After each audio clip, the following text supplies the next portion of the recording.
Welcome to Oklahoma City and the 2012 NBA Finals. A thunderous crowd saw OKC take game one with an explosive second half to stay undefeated at home in these playoffs. Kevin Durant and the Thunder magnificent in the fourth quarter. Meanwhile, for Miami, they've been down this road before, trailing each of their last two series. How do they respond to their latest deficit? Can they tie the series before heading back home to Miami? Good evening, everyone. Along with Jeff Van Gundy, Mike Breen on hand, Doris Burke with us as well. And welcome to Game 2 of the NBA Finals. Tuesday night for the All-Stars Kevin Durant and Russell Westbrook. It was their very first NBA Finals game. They said they were a bit nervous before, but Jeff, they got over their jitters fairly well. An unbelievable second half to turn it around. They did it with energy, with tenacity, and oh yes, a little bit of talent as well. Yeah, their efficiency in the second half was off the charts, but it was the raw athleticism that really set them apart. You look at this play. Kevin Durant got the ball 61 feet away from the basket. It took him 2 dribbles to cover that ground and finish it with strength and authority. And now see it real time. Just absolutely gliding to the basket. 6'11" guy shouldn't be allowed to do that. And then Russell Westbrook, look at where he is launching from. The extension and the touch. And again, the launching pad. Left foot takeoff, left hand finish, and then to see the balance and the touch, exquisite, Mike. A great performance by both players. And that dynamic duo outscored the Heat in the second half, the entire Heat team.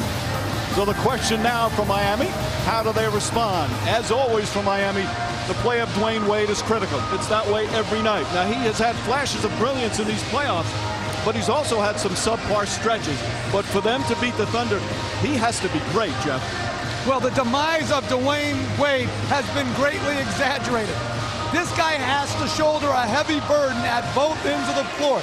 Defensively, he's going to be matched up against Russell Westbrook. He's got to contain the ball. And then offensively, get into pick and rolls with Chris Bosh, attack the rim, and then you also always have the bailout back to Bosh for the perimeter shot or the drive. As we said, Miami's been in this position before. And LeBron James in those 2 games when they've trailed the series, Game 4 in Indiana, Game 6 in Boston, look at the numbers he put up. We'll see how he responds in his team tonight. Tip-off for Game 2 coming up next.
Giving everything you have. After 48 minutes, we should come back in here and say, you know what, we gave everything we had on offense, and we gave everything we had on defense, and we delivered the result. Let's go 48 minutes. You love this stage, all right? It'll be decided by 4 or 5 plays.